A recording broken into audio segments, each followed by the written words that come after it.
BJP ने महाराष्ट्र के विधानसभा चुनाव के लिए पहली सूची जारी कर दी थी और अब पहली सूची में 99 उम्मीदवारों के नाम के साथ ही चर्चा यह भी है कि 71 मौजूदा विधायकों को टिकट देकर पार्टी अपने पुराने निर्वाचित नेताओं पर भरोसा तो कर रही है, लेकिन इसके लिए भी रार तकरार दिख रही है। बीजेपी की तरफ से इस बार की सूची में 13 महिला उम्मीदवारों के नाम हैं। बीजेपी ने अनुसूचित जनजाति से 6 और अनुसूचित जाति से 4 उम्मीदवारों की पहली लिस्ट जो है वो दिखाई है और इनको टिकट दिया है। बीजेपी ने पहली लिस्ट में अकेले मुंबई के 16 से 14 विधायकों को टिकट दे दिया है। ये वही सिटिंग विधायक हैं जो कि जिन पर की पार्टी ने भरोसा को जो है वो बरकरार रखा है। पहली सूची के बाद अब सबकी निगाहें बीजेपी की अगली सूची पर है। बीजेपी सूत्र कह रहे हैं कि पार्टी ने सीटों के समझौते में सहयोगी दलों के साथ सीट पर जिताऊ चेहरे को टिकट देने की कैटेगरी बनाई है। जिस इलाके में जिस सीट पर जो सहयोगी जिस तरह से प्रभावित होगा उसे ही टिकट दिया जाएगा। इस मामले में बीजेपी ने अपने हिस्से में मुंबई रीजन सहित महाराष्ट्र के सभी क्षेत्रों की जो सीटें हैं वो रखी हैं। मुख्यमंत्री एकनाथ शिंदे को उनके गृह क्षेत्र सतारा और ठाणे से अहमियत दी गई है। कोंकण क्षेत्र में बीजेपी के नेता नारायण राणे गुट से जुड़े 2 लोगों को प्रमुखता दी गई है।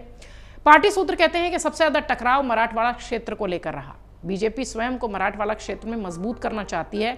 उसके कुछ नेताओं ने भी इस क्षेत्र में लोगों को भरोसा दिया है, जबकि स्वयं मराठा एकनाथ शिंदे इस क्षेत्र में अपना कब्जा बरकरार रखना चाहते हैं। अजीत पवार भी इस क्षेत्र में अपना राजनीतिक जो जुड़ाव है वो मजबूती से करना चाहते हैं और कई मीडिया रिपोर्ट से कहती है कि बीजेपी के हिस्से में 150 से अधिक सीटों पर सहमति बन चुकी है, जबकि एकनाथ शिंदे की शिवसेना को 60 सीटें दी जा चुकी हैं। अजीत पवार गुट 40 सीटों पर सहमति के साथ आगे बढ़ रहा है। 38 से 40 सीटें ऐसी हैं जिन पर की सहयोगी दल दावा कर रहे हैं और माना यह गया कि 1-2 दिन में इस पर अंतिम सहमति बनेगी, लेकिन अब तक सहमति है नहीं। बीजेपी महाराष्ट्र में 156 से अधिक उम्मीदवार उतारने की कोशिश करेगी और महाराष्ट्र में सियासी समीकरण को देखते हुए बीजेपी ने मराठा और ओबीसी समेत दलित और आदिवासी के साथ जातीय कॉम्बिनेशन बनाने की कोशिश की है। बीजेपी ने अपने 3 विधायकों का टिकट काटा है और 75 विधायकों पर भरोसा जताया।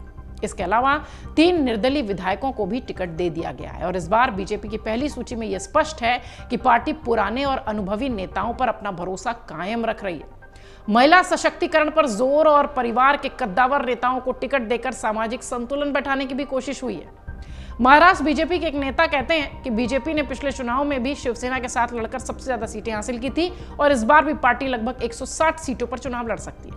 बीजेपी के नेता के अनुसार महाराष्ट्र में बीजेपी गठबंधन की महायुति सरकार बने, इसके लिए यह आवश्यक था कि बीजेपी गठबंधन सबसे ज्यादा सीटों पर लड़े और बेहतर जीत प्रतिशत के साथ अधिकतम सीटें जीते। नेता के अनुसार यह भी है कि इसी रणनीति को ध्यान में रखते हुए बीजेपी के हिस्से सबसे ज्यादा सीटें आई हैं। बीजेपी नेता यह भी कहते हैं कि लोकसभा चुनावों का अनुभव ध्यान में रखते हुए गठबंधन सभी क्षेत्रों में पूरी मजबूती से काम करेगा। उम्मीदवार किसी भी पार्टी का हो, हर दल के कार्यकर्ताओं की पूरी ताकत उसको जुटाने के लिए लगेगी। इसकी व्यवस्था की गई है। बीजेपी को भरोसा है कि इस कठिन मुकाबले में भी वो जीत हासिल कर सकती है।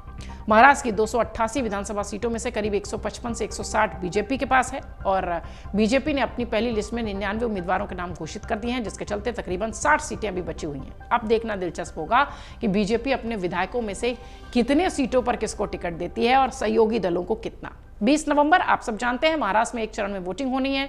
23 नवंबर को नतीजे आएंगे, लेकिन ये जो सीट शेयरिंग का फॉर्मूला दिखाई पड़ता है, खास तौर से महायुति में 99 सीटों पर डिक्लेरेशन के बाद अभी भी बहुत सारे राज एक तरीके से कह लीजिए छिपे हुए हैं और रार तकरार भी इस पर हो सकती है। ऐसी भी गुंजाइश है, ऐसी भी आशंका है।